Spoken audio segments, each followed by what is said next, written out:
Hello, this is our Change project by Bree, Mariah, and Parker with the University of Sioux Falls Nursing.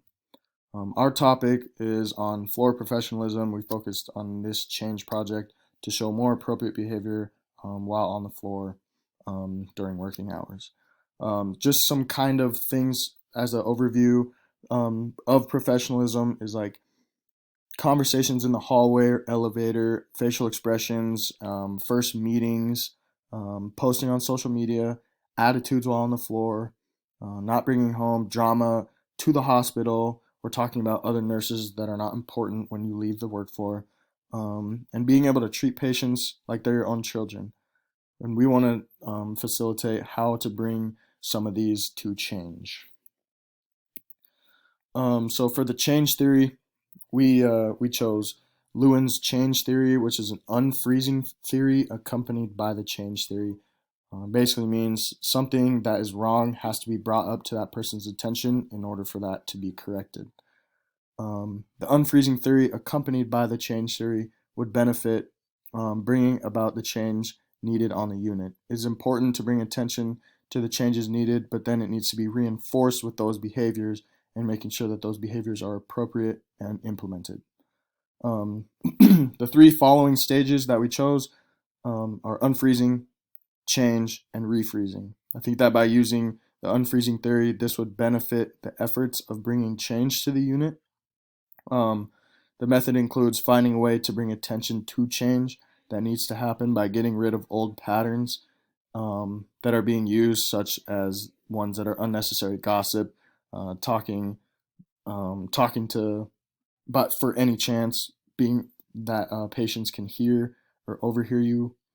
Um, Other things like what you can put on social media, and then a negative attitude. All these things are things that can be corrected on the floor.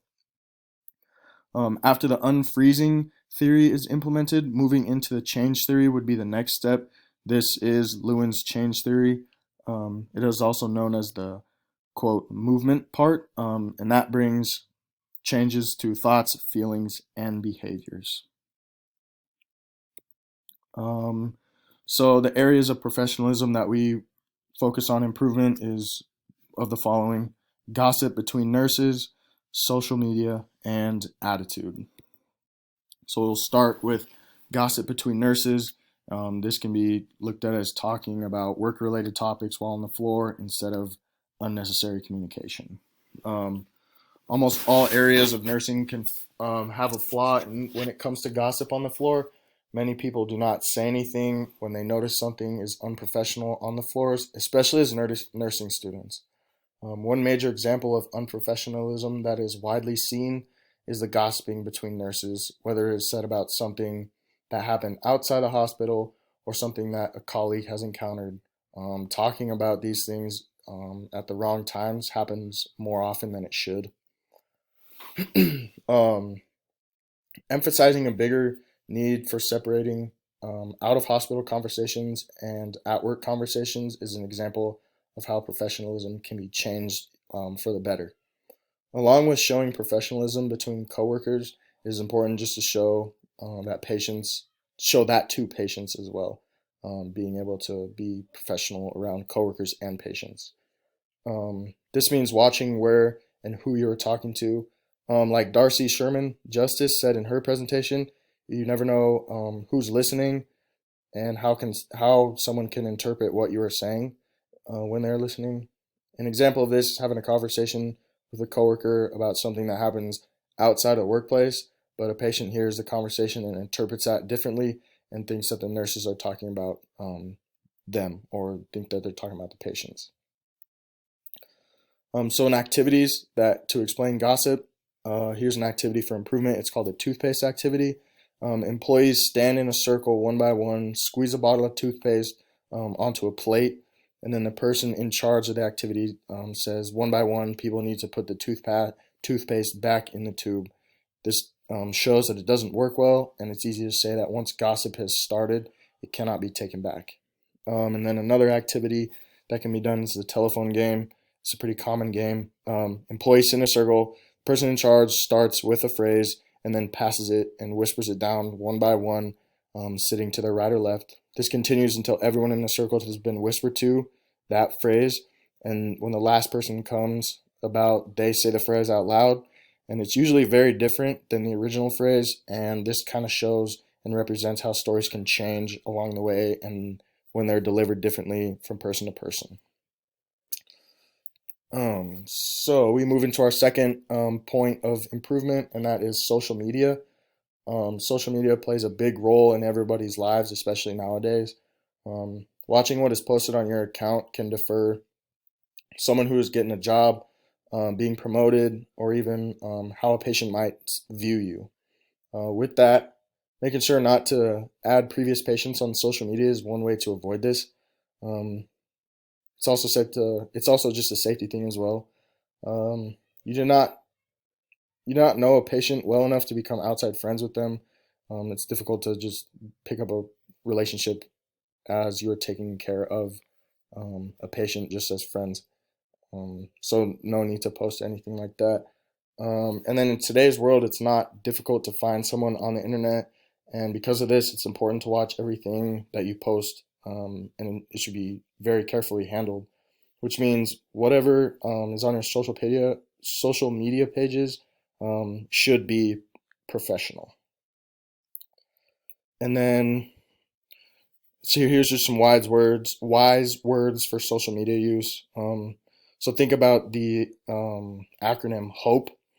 So the H stands for hot water language. Don't say anything that you wouldn't say in front of your boss or your mom. And then the O is on the clock. Don't use social media while you're on the clock at work. And then P, patient. Don't use patient identifiers. And then the first E is employer. Do not mention who your employer is. And then E, embarrassment of profession. Do not say anything that could make your profession look bad. And these are just things to think about when you're thinking about posting something on social media. If you stick to this HOPE guidelines, should be pretty safe. And then finally, we want to talk about attitude at work. Everyone definitely has days where it seems like nothing is going wrong or everything is going wrong, and it can affect your mood. But having a positive attitude while caring for your patients is absolutely critical, especially in the nursing world. Having a negative attitude can greatly affect how care is given for the patient. And this is why trying to leave worries of outside hospital life can improve not only the patient's day, but other nurses as well. Um, so having a positive attitude is really just so important on the floor that you work on because it can facilitate through the whole entire hospital. Work will not always be as fun to go to if you have a bad attitude, and it can be mentally draining, especially in the field of nursing. Things that happen outside of these units and things are uncontrollable. Um, those things should not be brought to work if you cannot control them. But you can control your attitude and your effort every single day when you come in. Um, your attitude can affect how coworkers look at you and how your patients look at you as well. It can also affect um, how you work that day and how constantly you're thinking of other things than your priorities at work. Again, Darcy said in her presentation that patients can tell what kind of nurse you are within the first 60 seconds of interactions that you have with them. This means that they can tell if you're interested in caring for them and what kind of day they're going to have with you. One way to think about it is pretending that you're caring for a loved one. This is a great example because you wouldn't give them a bad attitude and you make them feel like a burden if you ask for something.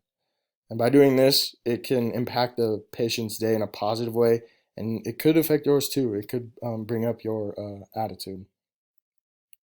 And then, so an activity for positive attitude, it's a gratitude jar. Having a box or a jar in the workplace where everyone can see it, and then, like in the nursing field, it could be in like the break room.